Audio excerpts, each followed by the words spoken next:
85% of people prefer text over email and phone calls because they want to engage in a conversation. All text messaging is not equal. Customers respond to people, not bots. Be more like people and start having conversations that end in conversions. Use Scipio. Hey, thieves.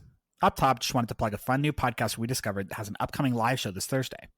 It's called Idea Party Podcast, PRTY, and they're available everywhere you get your podcasts. The Idea Party Podcast is a podcast about creatives getting creative, coming up with ideas for a movie, a TV show, a product on the spot with a special guest. Part think tank, part improv, tons of fun. They have a killer guests like Tisha Campbell-Martin, David Faustino, Jim O'Hara from Parks and Rec, and many more. Check out the journey and process with some of those Hollywood creatives. That's www.ideapartypodcast.com. Idea, P-R-T-Y, podcast. On with the show. I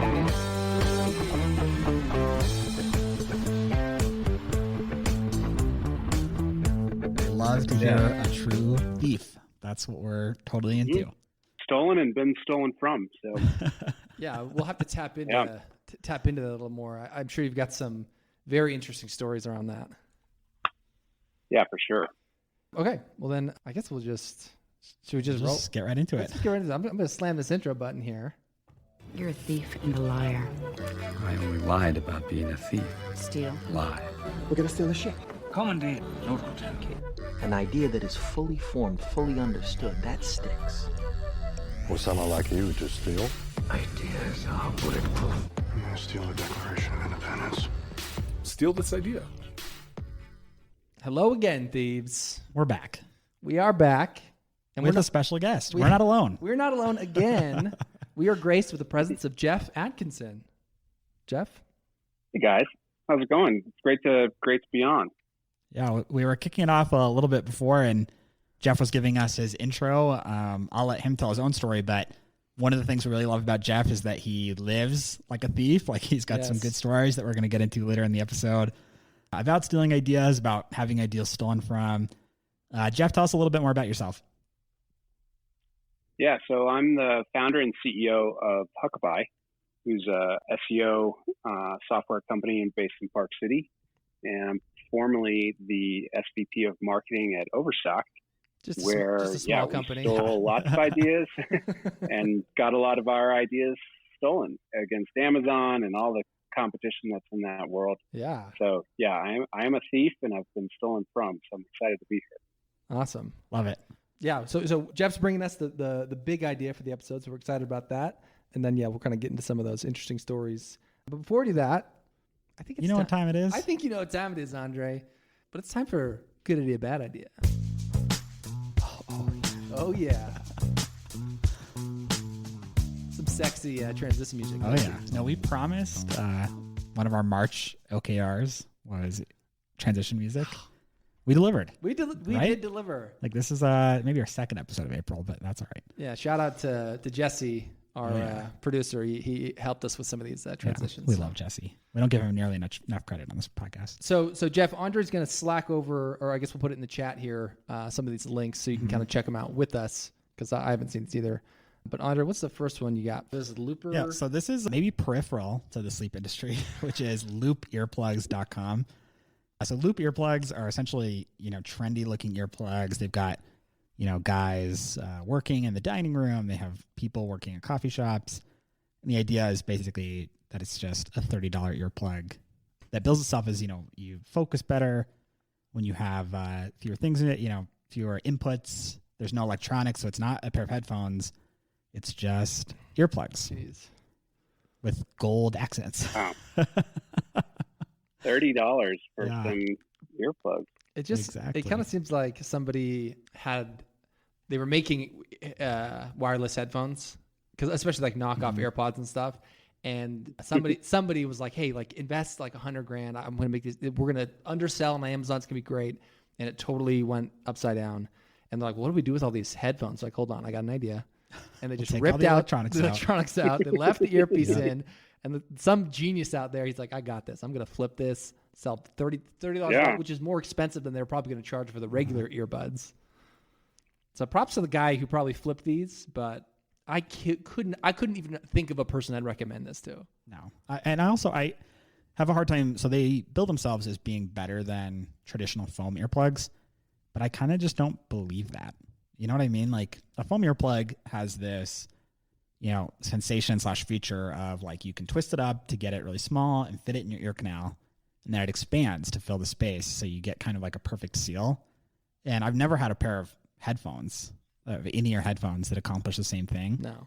So I have a hard time believing that this can possibly be as effective as foam earplugs. I will say you'd look less goofy wearing these like in a coffee shop, but I have a hard time buying into the philosophy. Yeah, I'm just impressed that they can get away with $30 for charging for earplugs. Yeah. I mean, you can get like a entire bin of 300 of them for like $5 on Amazon. So it's, easily, if they're doing it, and I really don't trust the 581 5-star reviews. I mean, someone must have been disappointed in their earplug purchase. Yeah. But very impressive. I mean, it's like one product page, right? Yeah, it's a sexy all website. These positive reviews, and the shipping too. They're charging. If you're in Canada and you want priority shipping, it's $20. Jeez. I mean, can you imagine $50 for some earplugs? Something to give out. I'm at actually more stadiums impressed for free. that. How did you find this, Andre? Like, where do you find these sites? This is amazing. I think because I'm so like tuned in to like the productivity, the marketplace of productivity boosters.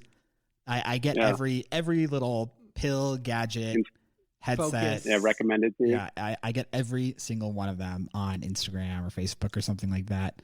Yeah, I'd love to see Google's like printout of like who am I? Who is Andre based on what we should sell to him. Exactly. Yeah, this is a bad idea. The philosophy, I respect the philosophy, because when I think of certain products that you could sexy up and make better, I think about that a lot of like, this is a product that exists that could just be look better and it would sell way better. Yeah. I think this is the wrong product to be sexified to sell better. I think almost everybody would prefer just headphones that have actual use. I feel like this would be easy to lose, and you'd be like, I just spent $30 on these tiny little things that provide little to no value. Yeah. I think that the market of people that want to look sexy while blocking noise is already full of headphone competitors. Right. And that have more they have functional. AirPods. And that's what that's what they've spent their money on. Yep. It's just funny. Mm. All right, let's do one. Do you ever look at the Crunchbase? Do you ever look at the Crunchbase for these companies? Because it's kind of interesting. No, I'd be curious. They've gone through 5 rounds of funding, but they've only raised $318,000, but it's pounds, so it's the UK. There's a lot of conversion. Looks like, yeah. So they're on their Series E, selling. Yeah, earplugs. they've done 5 rounds of funding starting back in 2016. So I mean, they're getting after it, and hey, mad respect for that kind of dedication. I'm impressed. To qualify for a round of funding, I mean, if I donate $100 to the Steal It Steady podcast, is that a round of funding? I mean, so just having read their about page, like they're from a startup incubator in Belgium. Like they actually are a startup in the formal sense of the word, which is a little illogical. It's just it's what's wild is that there must have been enough research and development to be like, there's a market for this, and like we're gonna sell it. Yeah, I'd love to get some sales numbers from these guys. Yeah. All right, let's do one last one. All right, let's do myintent.org. I'll drop it in the Zoom chat really quick. Myintent.org, Scott, if you'll paste it. Yeah, what myintent.org, I've been getting this ad for quite a while now, and essentially what it is, the way it gets billed to me is like as a team building activity, and essentially they sell a kit of little washers, little metal, aluminum washers, and then a kit where you like stamp various phrases into the washers and then like tie them as a necklace or a bracelet or what have you, and then like you pick a word that's like, my word of the year is energy. So I'm going to stamp energy into this little. Or do you do it? Or? Yeah, that's like part of the zen of it all, is that they sell this little kit of like a hammer and a letter printout. You know what I'm talking about? Yeah. So they send you a washer, which effectively is like a charm that you put on a bracelet or necklace. And then you get a hammer and then you get the letters. Yeah, and they sell like a kit of like 50, right? Oh, so you're getting like it's like your word of it's the something month. you would do like with your family, I guess, or like I said, the way I get it is like as a team building activity. What are your thoughts? Bullish. I'm going bullish on this one. I mean, it's not really cool or not cool. I think it's more like would people buy it? But I don't see the like 20 pack. If I saw the 20 pack, I think that would make a lot of sense. Like you could give them out to your team or something like that. I'm just seeing like one bracelet for $20. If you go to the like maker really shop, expensive. that's where the 20 is. Oh, okay. Yeah, it's in there. So the 20, let's see. So 20 bracelets is $150 plus like the little kit though, right? Mm. Which you could potentially go buy your own little washers after you get the stamping kit and then go do this with your teams forever and ever. I mean, I think it's funny that they like chuck in a little hammer in there. Like, who doesn't have a hammer? Well, it's the Mayan. It's the So Mayan I'm from Boston, but I've lived here in Utah for 15 years, and I just from the amount of like crafty companies that have gotten so big in Utah, I am bullish on this idea. It might not be great for me. I do like the bracelets though. Like if I could get like 5 for $20, I'd probably actually maybe get it. I don't know, but it is because the bracelets look cool. Yeah. But just knowing like the craft world, I don't even know the craft world, but I've seen so many companies in Utah go nuts that I think this is probably out of the 3, this is probably the best idea. I'm into it as well. I don't know where Scott lands, but I'm bummed that we never like did this on our team because I like really kind of wanted to. Oh, this would be a good like team thing. Yeah, that's what I'm saying is like you do your team and then you're like, what's your goal? Pick a word for that goal. Then we do this like as an activity or maybe something that you would do at like a family, home evening type task, a family reunion, a birthday party. So here's my question. It's a fun craft. It right? is, yeah. So this is what I'd say. One, do you really think these celebrities like bought these and like how do you think they got Conan O'Brien and Larry King to like throw up the bracelet? That seems like a big ask. I wonder if Conan O'Brien lives just like this philosophy of like a bracelet with a word on it, but it has nothing to do with. Well, I'll be honest. Just looking at the website, it doesn't look like Conan is all that happy to have this bracelet. He also is not thrilled. Like he looks absolutely terrified. He's like, I guess I'll hold this up. Yeah. Like what this seems like to me is that somebody was like a makeup artist in Hollywood, and they're like, wear this really quick. Yeah, well, they're like, it's like their spouse's company. Like, hey, could you just? And they're like, well, yeah, sure, I'll do this for you. Yeah. Like, why not? So this is a good example of, to me, this is what the loop ear, like this is what they should have branded. Like when I look at the My Intent logo on the left there, I'm like, yeah, that's the best you could come up with. Exactly. Like that little red circle, like that's Microsoft. Take all the sexy brand names from Loopy. Yeah. Put them on My Intent. Honestly. Then we really have something. Well, and like to your point, it's like if you pitch this as like a team building exercise and like you have these different channels of like, hey, this is fun for families. This is, whereas like, it seems like it's putting itself more in like the individual thing, which I think it's obviously there's a market for that, but I think this is there's a much stronger case to be like, hey, this is like an interesting way to come together. Something you could do with your friends. Yeah. They're great. I will say that like the mantra behind like a word, I actually do buy into some of that. More of like a phrase or mantra, like that's something that we talk about in my family is like, hey, like, what does it mean to be a Knudsen, like, or Knudsen something? Like, that's something that like can give your kids and your family identity. And I think there's something cool about that. Less like I'm blessed and breathe. Like, I don't know personally that, but I do like the idea of like a thing to focus on and like have that, be around your neck or your, so yeah, I agree. I think this is a good I think it's a relatively cool product. They just need some branding work. You're right. It's of the 3 that we've looked at, it is the coolest product, but the worst branding. Totally. Easily. And if they just cleaned it, like they've got all these different fonts going on. I mean, it looks like the website was made by a kid. Yeah. And if they just but then they have like Larry King. That's and, what's like, so confusing about this. Or Beyonce rather. It's like really confusing. So they seem like they've actually made quite some progress. They just desperately need some better branding and someone to redo their site. So if thieves out there, if you are somebody who that's what you do, or you know somebody who does like branding makeovers or whatever, because you got to think there's companies out there that's all they do is they like reach out like, hey, I could probably make this not bad. Increase your revenue by a substantial amount by making this look much more appealing. Dude, hit these guys up. myintent.org. Yep. That's it for Good Idea, Bad Idea, which means, let me hit this transition music here, Andre. Hell yeah.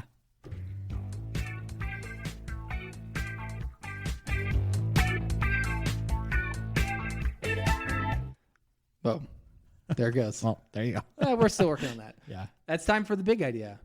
Jeff, so before we get into your big idea, actually, Jeff, let me just do a quick little ad spot for our homies over at Pocket Pro. Andre, you know Pocket Pro. Oh, I love Pocket Pro. Here's the thing about Pocket Pro. So I made a mistake these last couple times. I said they're these like cool steel wallets, stainless steel. Yeah. They're not stainless steel. That would be like crazy heavy. And obviously thinking about that, Yes. I'm like, well, duh. I feel dumb saying Saying it. Yeah. So what they are they make minimalist wallets and also key organizers. We have both. We have Wallets both. and key organizers, and love both. Andre was on the hunt for a wallet, and he Fell in love with my Pocket Pro wallet. fell in love. And for thieves, if you use the promo code Steal This Idea at pocketprogear.com, you get 15% off. 15% off. So, and their kind of tagline is to start improving what you carry every day, because their whole thing is like, you carry a wallet every day, invest in that. And I'll say, like, it's made a tremendous difference in my everyday carry, because I use the key organizer and the wallet. They both match perfectly, so it's like this very consistent feeling for me. Yep. And then the wallet's just great. Like, so I've started carrying, I think I'm at like 6 cards now. The wallet's awesome. We just like really fallen in love. Big fans of Pocket Pro. Anodized aluminum, which is aerospace grade aluminum. Love it. So, and I you think could send this wallet to space. And I back. actually think they have actual rocket scientists like on their team who Really? like help design it. That is Cool dope. stuff. Pocket Pro. Check them out. They're in the description below. Anyway, Jeff, sorry. Before we get into your big idea, That's all good. tell us a little bit more about kind of your company, what you do. You know, give us the nitty gritty. Yeah. So obviously I come from Overstock. We had a great SEO run, organic search run, that went from a channel of 0 to a channel of 300 million in like 4 years. And so I really got to know what moves the needle in terms of SEO and what you got to do to make that happen. And a lot of it was technical stuff. So out of some point we had over 40 people at Overstock working on SEO, and probably more than half of them were developers. So there was a lot of technical work. The industry of SEO is almost entirely services driven. So a lot of agencies, a lot of consultants. And the industry has an NPS score of 0, which is kind of mind boggling. So you'd rather The industry of SEO. go to your dentist. SEO services I has see. an NPS score of 0. So the agencies and consultants literally rather go to your dentist than go talk to your SEO agency. Totally. So yeah, with an NPS score of 0, this industry is really ripe for disruption. And so Huckabuy takes sort of the opposite approach of an agency or consultant. We take a very technical approach. Sort of the hardest part of SEO is the technical part of SEO, where it's actually making technical changes to a website to align your site with Google and what they're looking for. Right. And we just check that huge box for our customers. And so, yeah, we're very fortunate. We have some great companies, Salesforce, SAP, Concur, a lot of great businesses like Pluralsight and many more here in Utah. Just to name a few. Yeah. Yeah. Some of our favorite So names. it's been going really well. Yeah. That's awesome. A lot of Utah businesses. In fact, we're getting quite close to working with Divi, and it's been a great run. We've been doing this for about 3 years, and yeah, feel very fortunate right now. That's awesome. And what's your position on charity work for, say, like a podcast where you're like, man, I really just want to give back to the community. Maybe pick a random podcast to do their SEO for them. Like, just, I don't know if you have been Yeah. on that. Happy to help. Just make sure the Divi deal gets through, and we'll give you Sweet. Love it. right, Geoff, as far as big ideas go, though, I mean, you are somebody who clearly you understand a good idea from a bad idea. What's an idea that our thieves or one of our listeners could maybe steal and run with and become a millionaire? Well, I always get frustrated, or not frustrated, because I live in Park City, in Old Town Park City. I have a house in Old Town Park City, and our office is literally like 50 feet from my house. And it's a great office. I'm just really lucky. But transportation, I feel like, so I'm a huge fan of Westworld. Are you guys into Westworld? Love. Oh yeah. Love Okay. Everything about Westworld. So these like cars that they get in and they're nice and comfortable. Like Dolores will be going home from like killing someone, and she's in this like really comfortable. Maybe not Dolores. I guess it's the CEO of that company. And they're self-driving cars, but they've got a ton of room. And they're like the seats are facing each other, and you're like it's spacious. Yeah.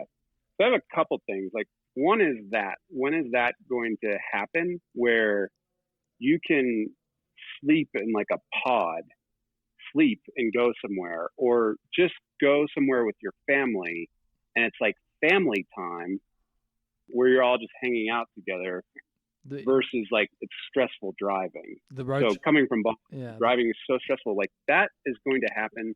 It's such an upgrade versus what we're doing now that it has to happen so fast where you're not buying a car based on its performance or its miles per gallon. It's all electric, and you're basically picking out an interior, like a cable package, your Wi-Fi connection, the couches, and it just becomes this little world that makes travel just so much easier. You'll start doing that over even like taking a plane, right?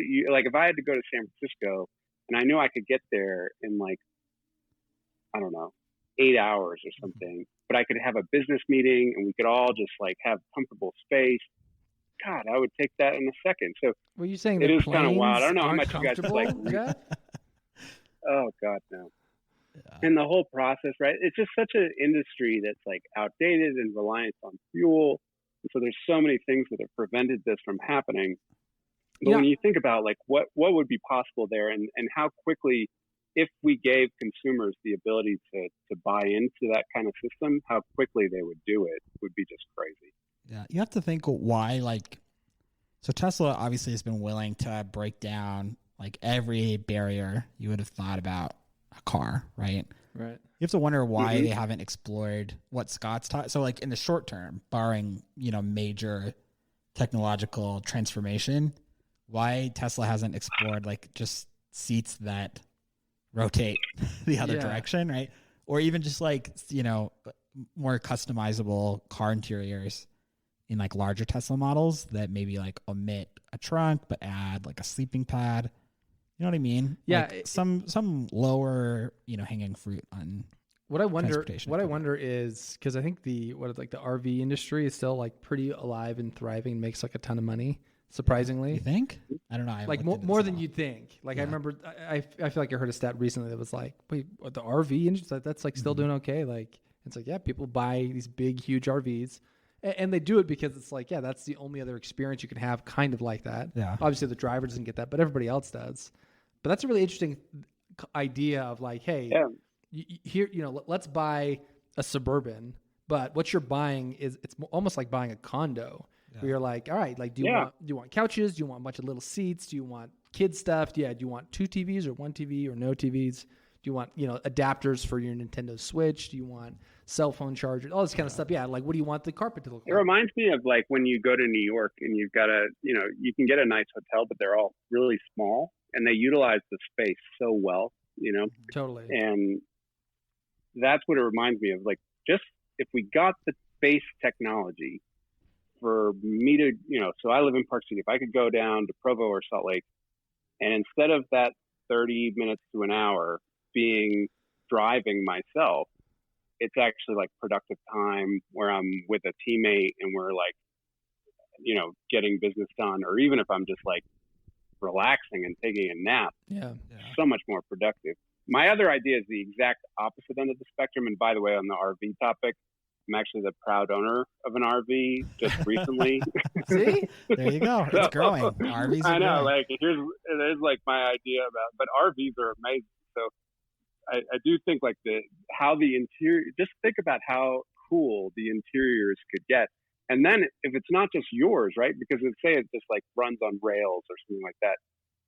The interiors could be, I want to take to Salt Lake a business conference room. Yeah. I want to take to Salt Lake a sleeper cabin. I want to take to Salt Lake like the ultimate like TV, headphones. Watch. So in this like scenario, it could it's be like an anything Uber, you want. but you're choosing what type of Uber you're getting. Like like this is a type of Yeah, different it's like a classes, living different experience. needs. yeah, that makes sense. Yeah. I like that. Do you think of a company? What this reminds me of is I saw I think it was a YouTube clip on, there is this company in the middle of New Mexico that has built this like launch pad like club for like really wealthy people. So once that people can start flying into space, and you can just like buy a ticket to go to the moon or whatever. Like they have this like big fancy lounge, and it's this big launch pad, and like the only people, And they've already built this? They've already built it. It's for technology that doesn't like... Well, so it's like technically Virgin has a spaceship that like does make flights out of there, but like no, they're not really doing it commercially quite yet. But they've like... It technically exists. It technically exists, and they're kind of like, they're just getting over the hump of... Like this is going to become mainstream, and all these wealthy people are going to come here, pay $500,000, stay in the local economy, which is how it got built, right? They pitched it, right? So do you think that we are on the edge? Because like obviously self-driving exists, but like it's not quite there yet. Like but it's like clearly getting there. It's clearly right? getting there. Like every single year. Yeah, massive improvements, massive changes. What was that one in Arizona that got bought by Google that has like you could. Like they have autonomous cars that would like take you to and fro, like Riven or something. I can't something remember. like that. Yeah. But do you think do you think it'd be wise for a company to be like, hey, we're gonna start building out these like pricing out interiors for this future build of cars that we anticipate to come, and people like Tesla and these and Nikola, these smart car companies that are going to be the future can be like, all right, and we're gonna include these packages as part of our, like, do you think you think it's too early? Do you think somebody could go out there and build, kind of be the forerunner of that? I think I'd like to see it happen. I mean, what's frustrating about it is like the technology already exists for self-driving cars, and they don't even have to be self-driving cars. It's like just have like the monorail between San Francisco and LA or Boston and New York. You can rent out the technology's there for it to be totally electric powered, and it's a super train that gets you from Boston to New York in like an hour and a half, and you get to rent out like the room that you want. Is it a conference room? Is it a living room? Is it a sleeper cabin? It's like a I WeWork think, train. Yeah, exactly. I think it should already be a thing, but not yet. All right, what was your other idea on the other side of the spectrum? So this is an idea I've been that I've been thinking about for years now. It's called nantucketsUV.com. I actually own the domain. And so I'm from Boston, and totally squatting on it. And I'm from Boston. I've spent a bit of time on Nantucket, and Nantucket is this really sort of hoity-toity island off the coast of Cape Cod, and it's really nice. But the cool thing there, like if you're really hip, you have one of these vintage SUVs. So they're like the old Ford Broncos that are like restored and all spruced up, or like Land Rover. Yes, exactly. The old Land Rover Defenders, old CJ Jeeps. Yeah. So those are the things, and people will pay like almost limitless money for these things. So my idea was, because out here in Utah, you can look on KSL Classifieds and other places and find a lot of these trucks that are just sitting on a farm, like literally just like sitting on a farm or sitting, in someone's garage. So the idea is, my idea, maybe I shouldn't be sharing this, but my idea after Huckabuy is, sold for $1 billion or whatever, is let's restore these trucks that are sort of sitting in parts of the country that don't value them as much as Nantucket and these other islands do. Fix them up, put them on a flatbed, and bring them to Nantucket and sell them for like 10x. Interesting. Totally. I think it's one of exact those opposite end of the spectrum, right? Like exactly. the exact opposite. It's like Is it new go futuristic gasoline. cars or old Yeah. SUVs. Or vintage SUVs. That's kind of how I think. It's like if I'm gonna get something brand new, it better be just like amazing. Otherwise, I'm gonna go with an old Ford Bronco.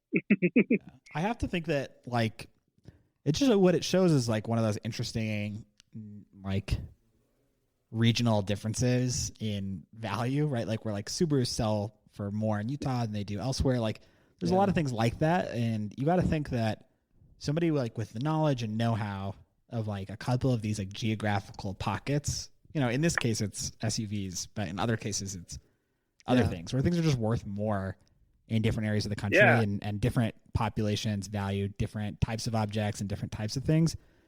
But like for somebody with the capital to like go to Utah, New Mexico, and Idaho and find these vintage SUVs and fix them up, like this seems like kind of a no-brainer way to, especially if you're into vintage SUVs anyway. Well, I think you could also like the Nantucket angle could be part of a larger company where that's what you're doing is you're saying, all right, I've identified 6 key demographics in parts of the country where these people over here, they like low riders, or they like Jeeps is probably one of those things where like depending on where you are, a Jeep is worth a lot, you know. A lot different. Yeah, that's kind of the concept. I think you guys have summed it up better than I did, but it was like the biggest price disparity. So my wife, her parents have a old Ford Bronco that's literally just sitting in the back of their lot and of their house.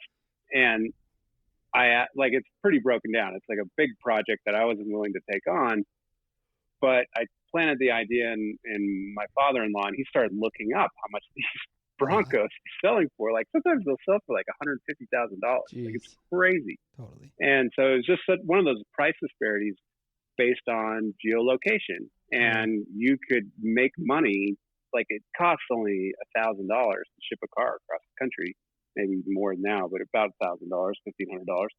So that would just make a lot of sense. You guys are now taking it to a whole different level. That's like, yeah, let's make a system that can actually do this for anything. Yeah. Well, and I think way more exciting than my idea.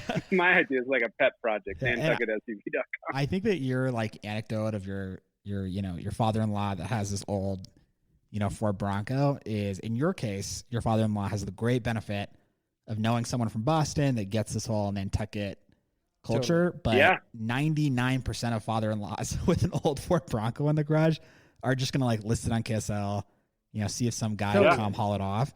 And it's like, that's ultimately like, if you have a company like this, that's the guy that you kind of want to get in touch with. And, or if you're looking we'll like to pull it away. Service, pull it out of your graveyard for free. Totally. Like think how many are just like sitting on farms or just like haven't run in 10 years. Totally. Like, yeah, we'll just pick it up for free and we'll get it off and we'll like plant some grass. Yeah, because like great. Because basically what it is you have some centralized or a couple centralized automotive shops that are like that's what they do. You're buffing out cars. So you'd have to obviously have enough capital to own that.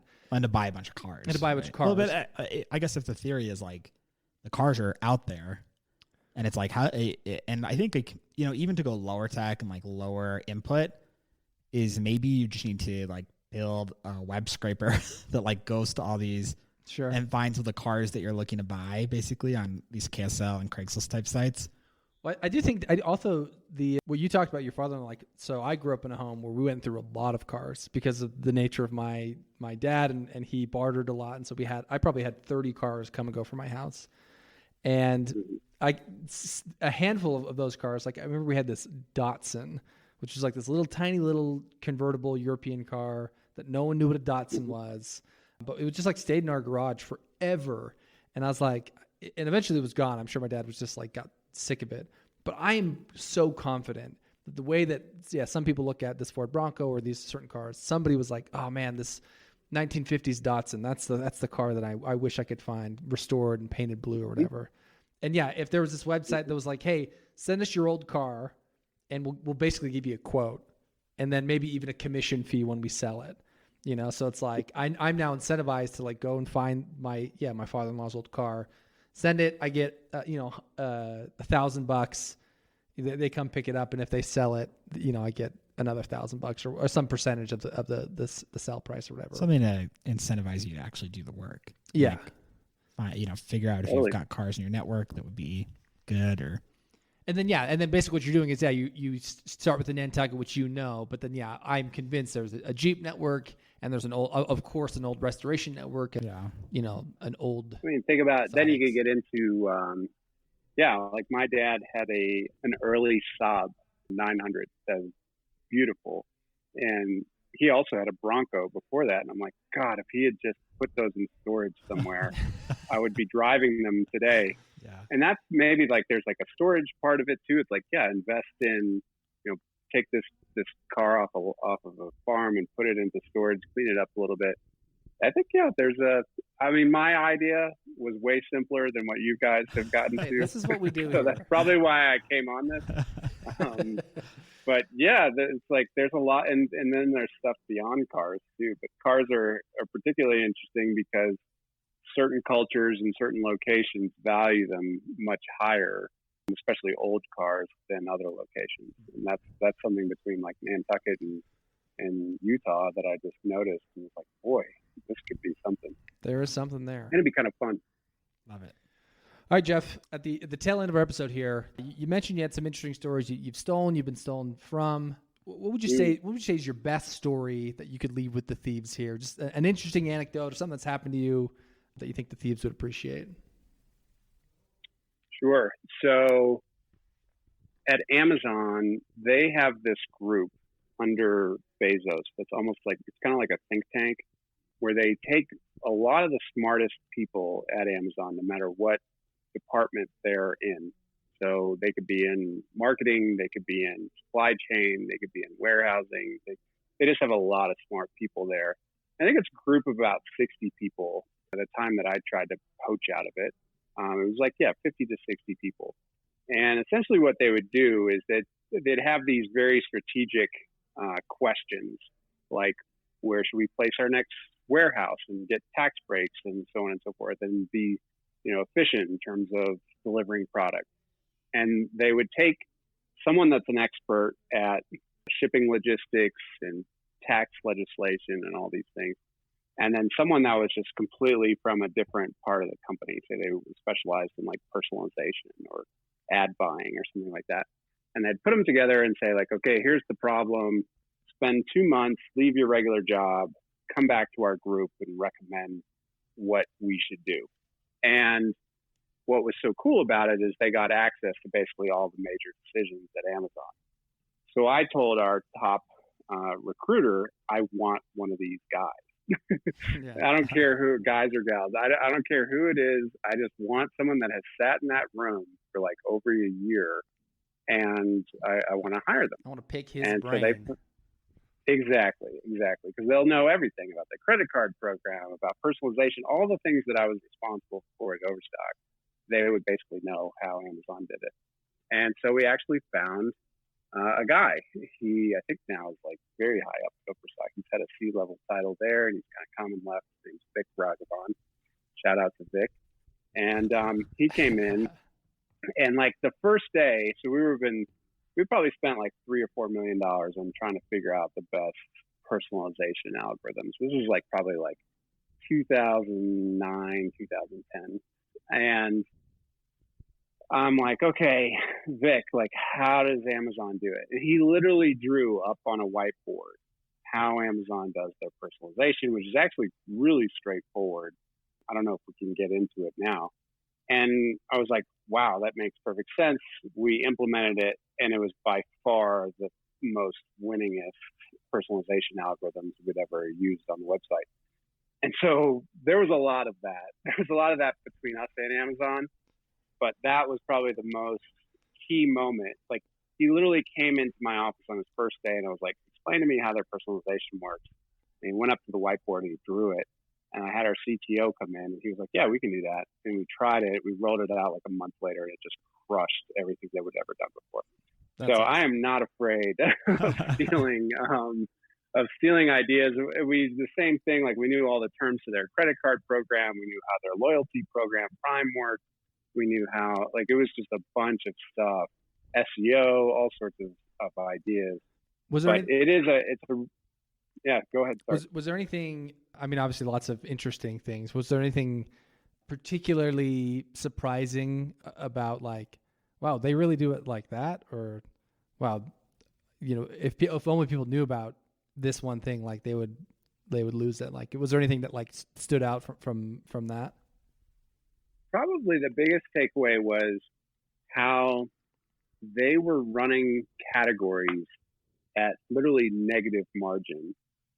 So they would do like their digital camera category, they would run at negative 5% margin, which is just mind blowing, right? Like, how do you not make money? Right. How do you just lose money selling cameras? And their whole thing was like, well, we pay for it all and then some through one, Prime memberships that are straight 100% margin, and two, they get advertising dollars. So Canon wants to own, when you search for digital cameras, now it's even way more shameful than it was back then. But now when you search for something, like either the top 4 or the top 8 products are all sponsored. And that is very, very profitable for them. And so essentially they had built a machine that was all driven by eyeballs. So they didn't care how much margin they were making. They just cared. Loss leader. Yeah, CPMs, like how many eyeballs, how many Prime memberships, how many ad dollars would we generate. And so they could run these categories at negative margins and just have, it's still so profitable. And that's really one of the reasons I left Overstock, was like, you can't compete against this. This is absolutely impossible. Well, and picture being the big box store, right? Where it's like, we have to where make money on the camera. Yeah. We have a person that stands here and teaches people about the cameras. We got space, we got lights, we got bathrooms, all that. And it wasn't even a fair fight. Yeah. You can't beat Amazon that's able to take a loss on the camera. I'm sorry, Andre. Have you heard of Geek Squad before? That's their profit. I mean, that's the only way, right? That companies like Best Buy make it, is on additional services. Well, and I think there are companies like Target, I think is a good example of a company that's like figured out its brand and its niche and are grabbing people like Joanna Gaines and these kind of exclusive things. It's like, hey, you can't find this stuff online.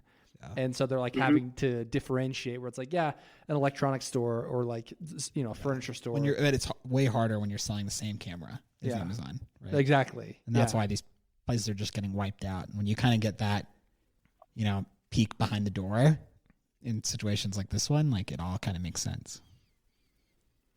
Yeah. I mean, that was the one that really stood out. That's just awesome. Like, boy, what they're like, it totally made sense. I can't say that anything that we learned was all that surprising, like in how they did it. They didn't like, say, that makes sense. They didn't say, what's totally crazy?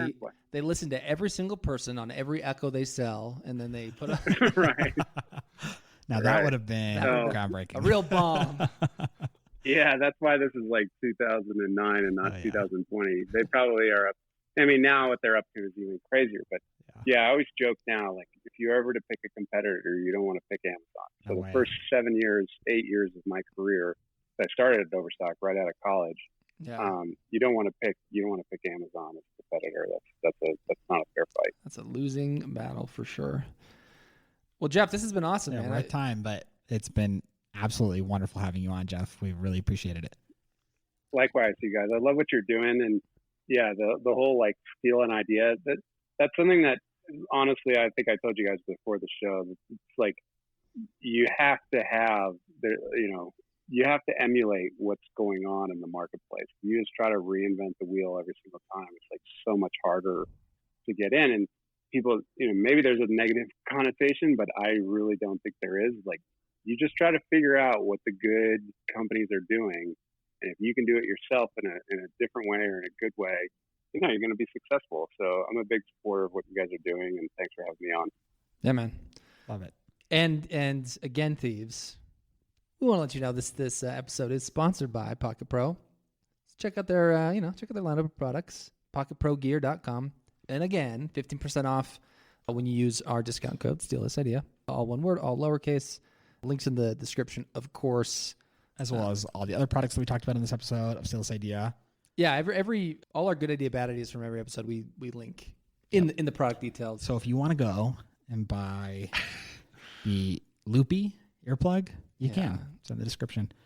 If you want to find us on Patreon, our Twitter, our Instagram, our YouTube, or anything else, please visit us at gostealthisidea.com or send us an email, idea@gostealthisidea.com. If you send us your good ideas, your bad ideas, your whatever ideas, we will send you a sticker.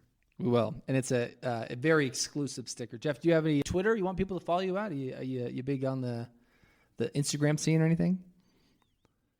Yeah, it's just Geoff Atkinson, Geoff Atkinson, either Twitter or Instagram. And then, if your listeners want to check out Huckabuy, huckabuy.com, fill out a contact us form and mention this podcast, and I'll make sure that you're well taken care of. We'll even give you a nice discount. Ooh, look at that. That's a double. White glove treatment. A white glove treatment. A couple other just last shout outs before we wrap up. Mary Hickman, longtime thief of the show.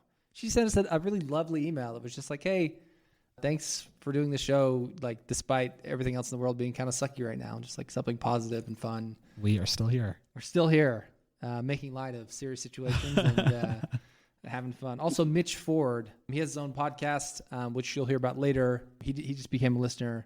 He has a podcast called Moose Milk. Love it. Which I think is a funny name. I love that name. But he just started listening. Shout out to Mitch. Thebes, it's been real. We love you. Geoff, it's been awesome. We appreciate you. Guys. That was great. Yeah. Likewise. And we will catch you guys in the next one. Bye.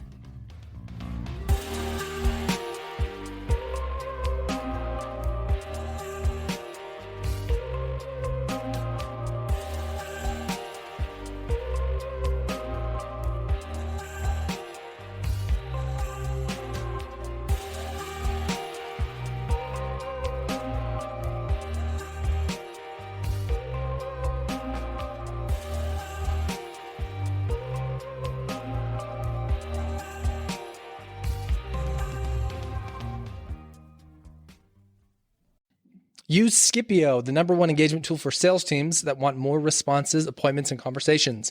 Message your leads and customers where they are, on their phone. I'm not talking about phone calls. We're talking about true one-to-one texting. Use the code STEAL at Scipio.com for 2 free licenses. Use the code STEAL at Scipio.com for 2 free licenses. See you later, thieves.